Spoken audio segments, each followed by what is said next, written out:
Nous allons intervenir sur différents éléments. Nous allons brièvement présenter notre organisation. Ensuite, nous allons donner une brève définition de l'immigration clandestine, le sujet qui nous réunit ici ce matin.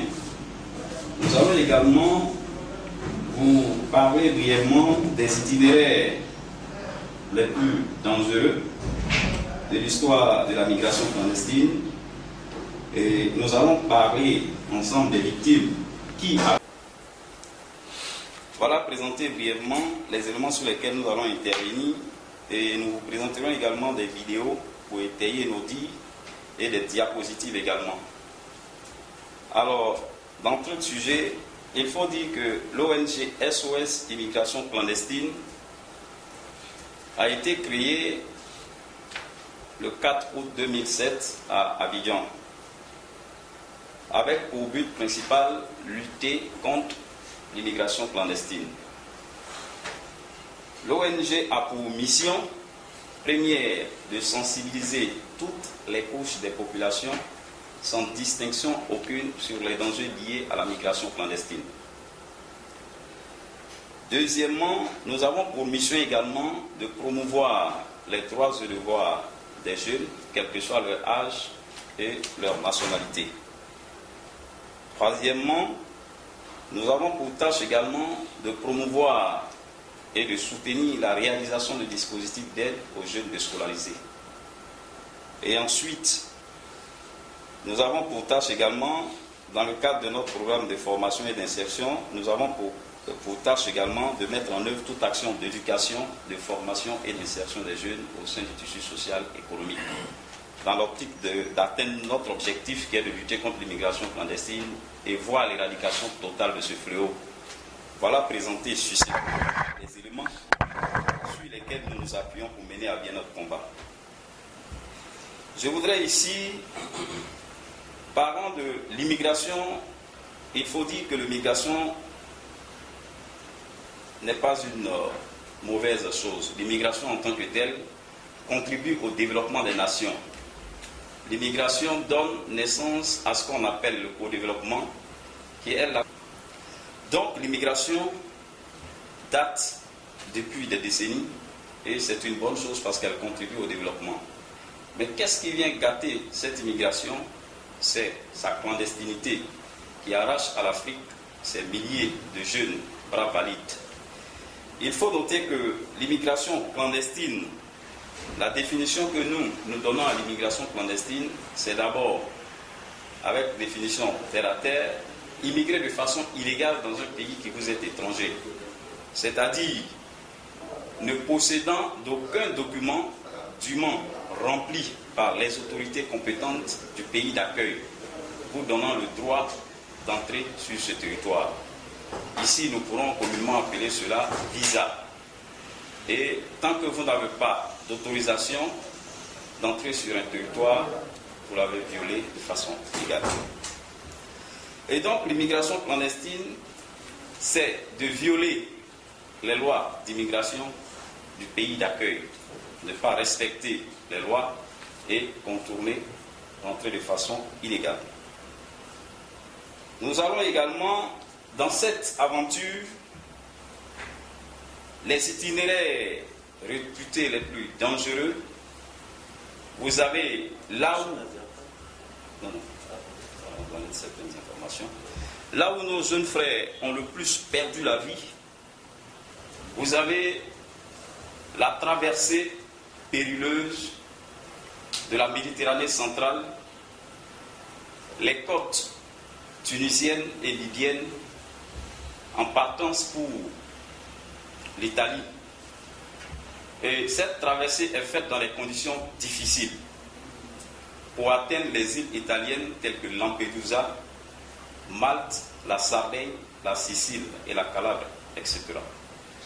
Donc, au cours de cette traversée pour atteindre l'Italie, il faut d'abord pouvoir atteindre ces îles. Et c'est à cet endroit que de milliers de jeunes Africains ont perdu la vie. Et c'est cet itinéraire-là qui est en quelque sorte classé comme le premier itinéraire où il y a eu plus de morts depuis l'histoire de la traversée clandestine marocaine.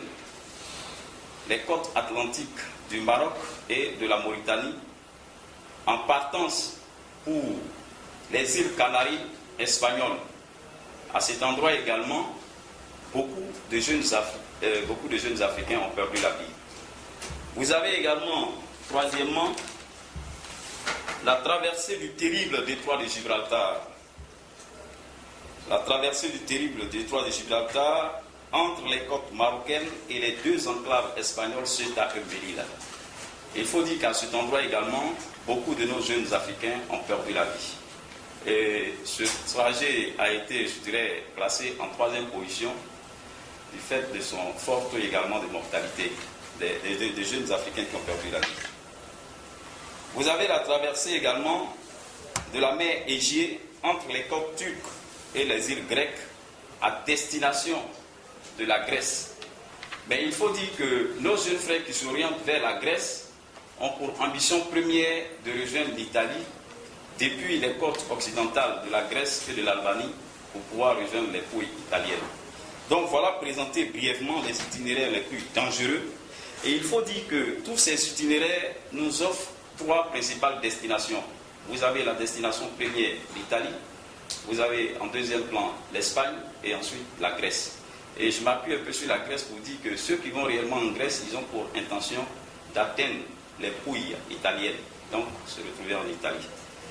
Et donc, nous allons parler brièvement de ceux qu'on appelle victimes. Qui appelle-t-on victime? Il faut dire que les victimes, c'est ceux qui meurent noyés lors des naufrages, dans un premier temps, et ceux qui meurent également asphyxiés dans les camions des passeurs, parce qu'il y a un véritable transport qui se fait aussi en plein désert. Ceux qui meurent, ce transport se fait dans des conditions, je dirais, inhumaines. Et il y a également certains de nos frères qui décèdent en cours de transport. Donc ils meurent carrément asphyxiés. Et il faut dire également qu'il y en a qui meurent également de faim et de soif pendant la traversée périleuse du désert. Si le temps nous le permet, vous verrez des jeunes Africains couchés en plein désert parce qu'ils ont perdu la vie, n'ayant ni eau ni nourriture à manger. Donc, vous avez également ceux qui sautent également sur des mines. Parce que vous verrez également certains de nos jeunes frères tout à l'heure quand nous allons projeter, des jeunes en pleine forêt qui ne savent même plus où aller. Parce qu'ils ont été refoulés, ils n'ont plus de repère. Et donc si vous vous retrouvez dans une zone minée, qu'est-ce que vous faites? Il y a des migrants également qui sont sautés également par des mines. Et il y a ceux-mêmes qui ont pu rejoindre l'autre rive et qui sont dans les centres de rétention et qui meurent par suicide. Parce que tout simplement, le lendemain, je dirais, à la veille de leur, ils se suicident à la veille de leur renvoi. Lorsque la décision sort et qu'on doit te rapatrier et qu'on doit te sortir du centre et te ramener chez toi, il y en a qui se donnent également la mort pour cela.